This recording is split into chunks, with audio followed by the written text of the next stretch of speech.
Perjalanan merentasi gurun gersang yang sekujur ladu digenangi air menjadi kenangan indah sukar dilupakan.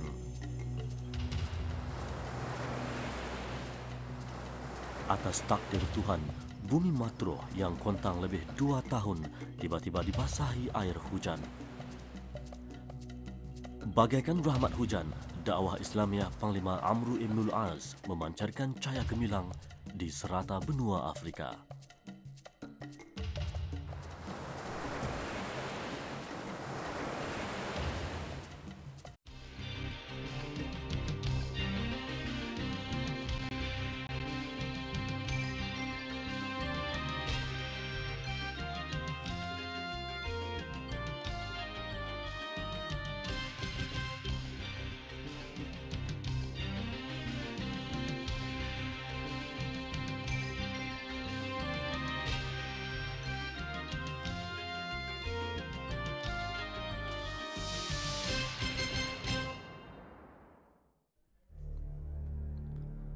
Kedinginan pagi bulan Oktober menyaksikan detik permulaan saya menjejaki perjalanan Panglima Islam Amru Ibnul As, pembuka Afrika Utara dari bumi Mesir.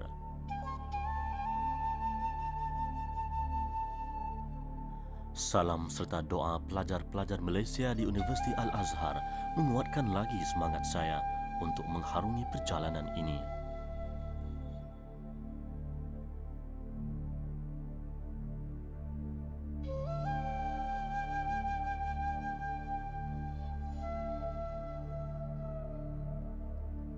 Lambaian mereka bagaikan mengerti bahawa kembara saya dalam misi Cak Rasul kali ini mengundang cabaran baru. Berbekalkan firman Allah dalam surah Yusuf ayat 109 yang bermaksud, "Maka tidakkah mereka berpergian di muka bumi, lalu melihat bagaimana kesudahan orang-orang sebelum mereka, dan sesungguhnya kampung akhirat adalah lebih baik bagi orang-orang yang bertakwa." Kenderaan pacuan baroda yang syarat dengan muatan ini bergerak meninggalkan kediaman pelajar Malaysia menyusuri perjalanan Amru ke utara Mesir. Laluan keluar bandar Kahirah dengan penduduk kira-kira 20 juta orang ini agak sibuk.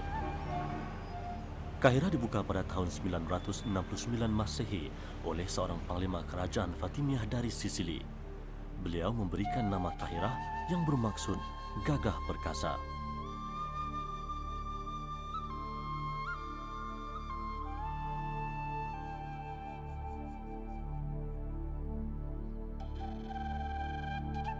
Perjalanan sejauh 132 km membawa saya ke sebuah perkuburan tentera di barat daya Mesir.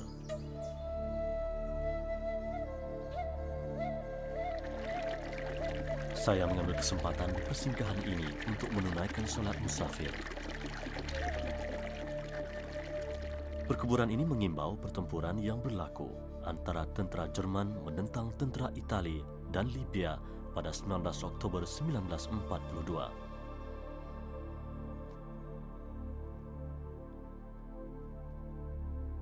Pertempuran itu menyaksikan Libya membantu penjajahnya dalam usaha mengundurkan Jerman dari Afrika Utara.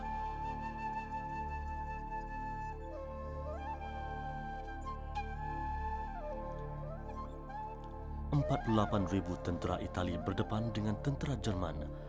Mereka disokong 140 tentera Libya. Nama-nama pejuang yang gugur dirakamkan di suatu sudut.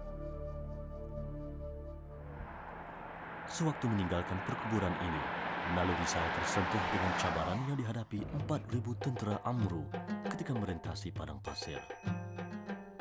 Amru bin As bin Wail bin Hashim adalah sahabat Rasulullah SAW yang terkenal dengan kecekapan memimpin tentera.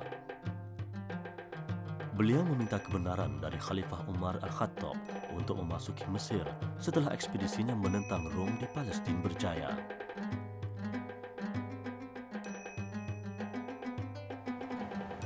Simbahan lampu neon menggamit ketibaan saya di Bandar Matruh, terletak kira-kira 490 km dari Kahirah.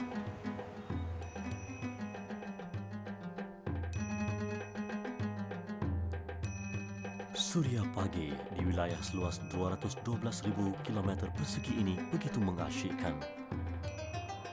Wilayah ini menjadi laluan tentera Amru ketika membuka Barkah.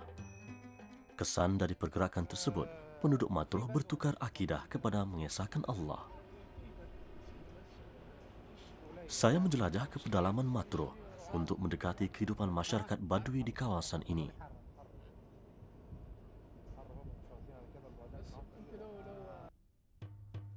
Perjalanan ke perkampungan nomad ini agak mencabar. Laluan saya diselang-seli dengan jalan raya dan kawasan pasir berbatu. Permukaan jalan yang kasar menggambarkan kekentalan semangat makhluk yang hidup di atasnya.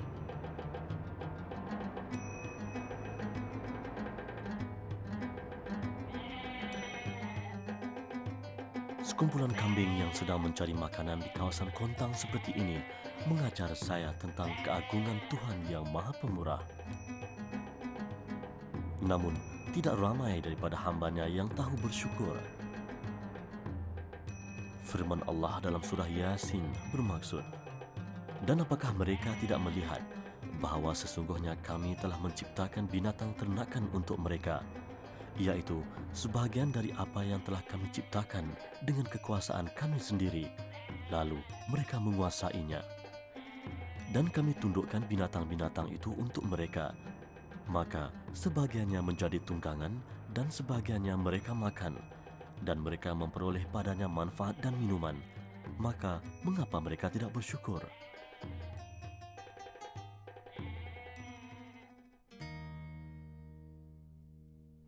Di bawah cuaca terik mentari bulan Oktober, saya tiba ke perkampungan Badui dari kabilah Quraizat.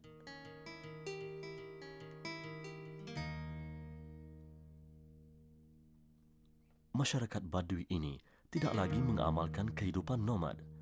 Mereka menetap di sini dan menternak binatang seperti kambing, keldai dan ayam.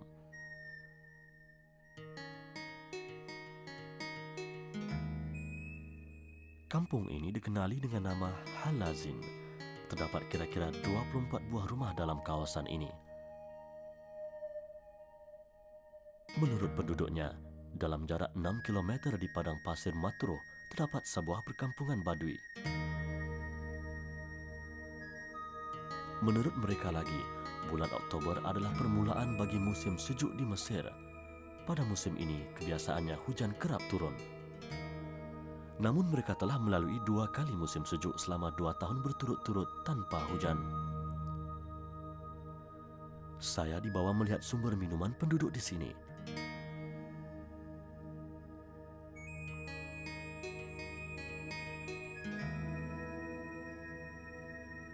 Telaga sedalam kira-kira 30 kaki ini kelihatan begitu cetek sekali.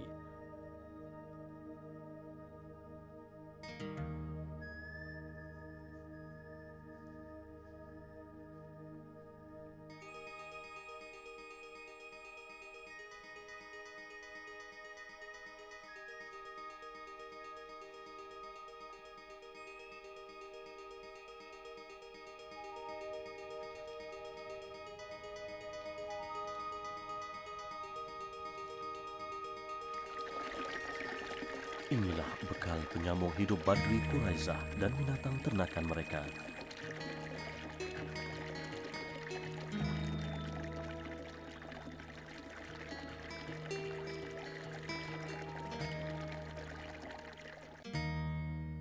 Wanita Badui lebih menumpukan perhatian kepada urusan rumah tangga. Mereka juga sentiasa bekerja sama dalam sesuatu hal yang melibatkan kabilah, seperti kerja penyediaan khemah ini.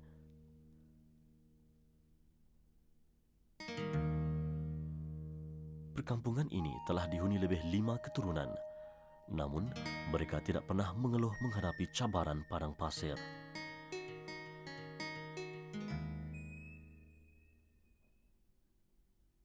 Suasana begini sudah menjadi kemestian bagi masyarakat Badui ketika menerima tetamu.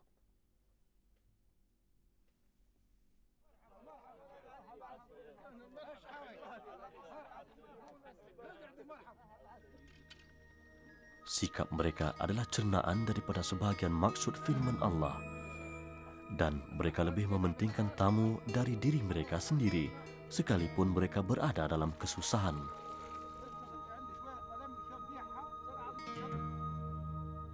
Sebuah hadis yang diriwayatkan oleh Abu Hurairah radhiyallahu anhu menceritakan bagaimana seorang lelaki Ansar melayan tetamunya sedangkan beliau waktu itu tidak mempunyai makanan yang cukup.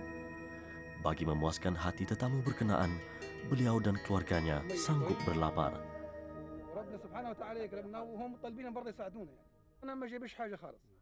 Suku kaum Badui berhubung menggunakan dialek tersendiri.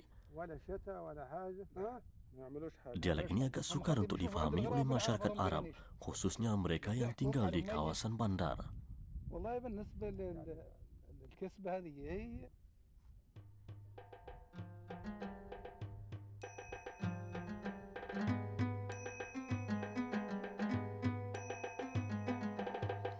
Walaupun cara hidup dan persekitaran mereka berbeza, namun kewajiban menunaikan solat tetap sama seperti umat Islam lain. Padang pasir berbahang bukan halangan untuk sujud kepada kuasa yang maha mencipta.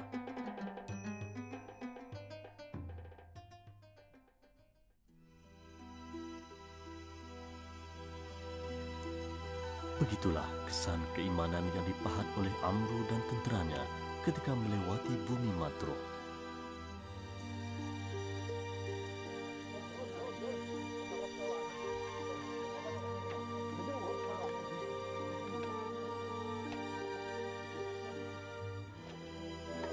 Selesai menunaikan salat zuhur, saya dijemput bersama menikmati hidangan kambing bakar mengikut cara mereka.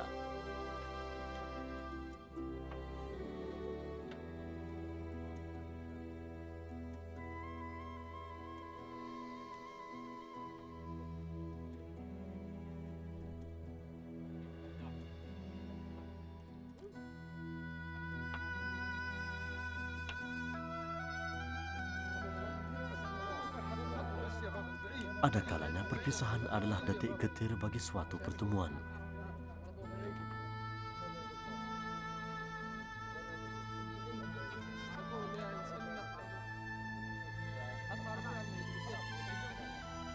Kemesraan yang diasaskan oleh persaudaraan sejati didikan ilahi begitu mudah terjalin walaupun budaya dan bahasa begitu jauh berbeza.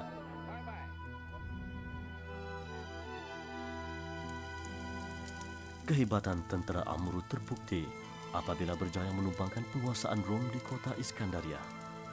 Kota kedua terbesar dalam Empire Rom itu terpaksa dikepung selama 4 bulan sebelum jatuh ke tangan Islam pada tahun 641 Masehi.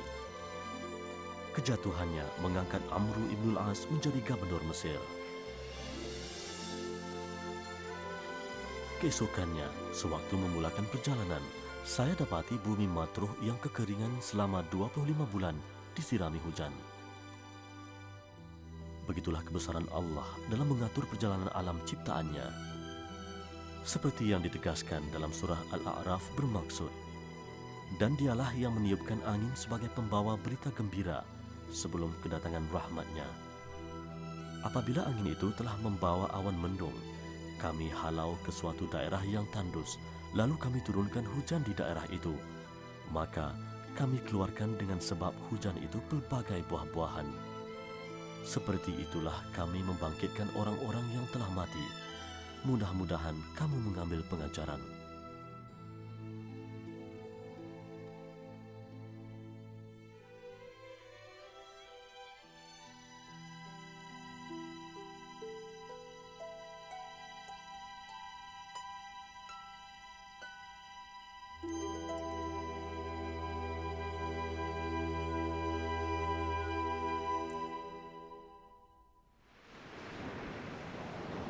Ombak laut Mediterranean tidak pernah jemu menyapa pasir pantai Matruh.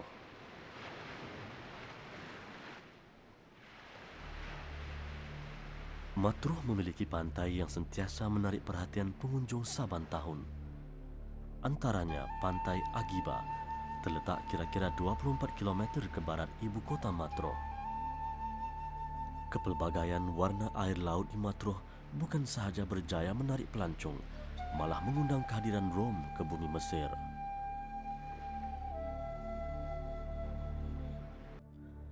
Saya cuba mengesan tempat mandi seorang putri Fir'aun yang menjalin hubungan cinta dengan beberapa pemimpin Rom. Berdasarkan catatan sejarah, Fir'aun ke-12 telah membayar ufti kepada kerajaan Rom. Beliau juga adalah ayah kepada Cleopatra, wanita tercantik di dunia ketika itu. Sewaktu abang kepada Cleopatra diangkat menjadi Fir'aun ke-13, Julius Caesar, seorang pemimpin Rom, telah mendarat di Iskandaria kira-kira 48 tahun sebelum Masehi. Kota Iskandaria terletak 260 km dari Matro. Cleopatra dikatakan telah berpakat dengan Julius menjatuhkan abangnya. Kejatuhan Fir'aun ke-13 telah memberi laluan kepada adik lelaki Cleopatra pula menaiki takhta. Pada waktu itu, Cleopatra mula menjalin hubungan cinta dengan Julius. Percintaan mereka ditentang oleh rakyat Rom sendiri. Akhirnya, Julius dibunuh. Tempatnya telah diambil alih oleh Mark Antony sebagai pemimpin Rom dan juga pasangan baru Cleopatra.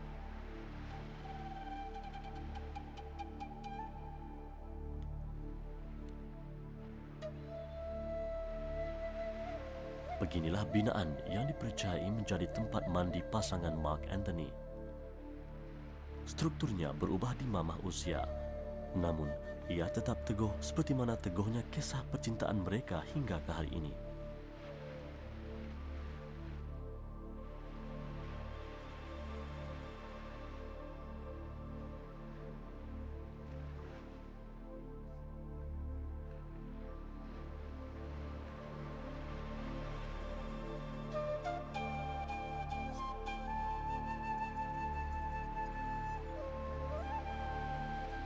Bumi Matro mengabadikannya sejak lebih dari 2027 tahun yang lalu.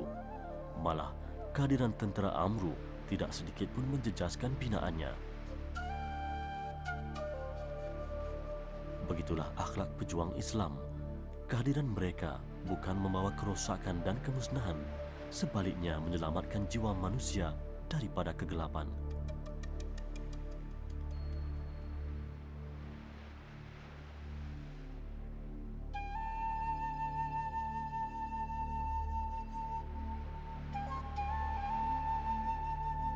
Dalam usia 39 tahun, Cleopatra mengakhiri zaman kegemilangannya dengan membunuh diri.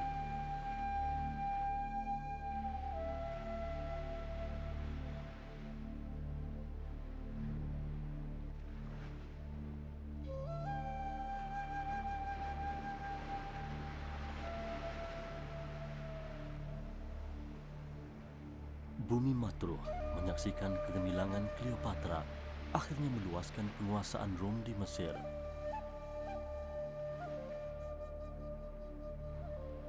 Sebaliknya, kemunculan Amru memberi cahaya hidayah kepada mereka.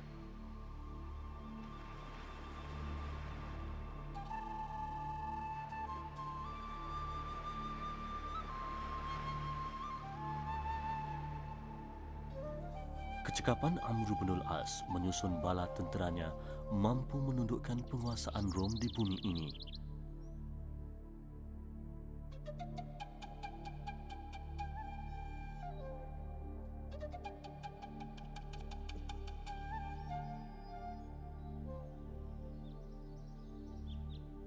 Ruh Islam disemai ke dalam jiwa penduduk Mesir tanpa paksaan atau penggunaan senjata.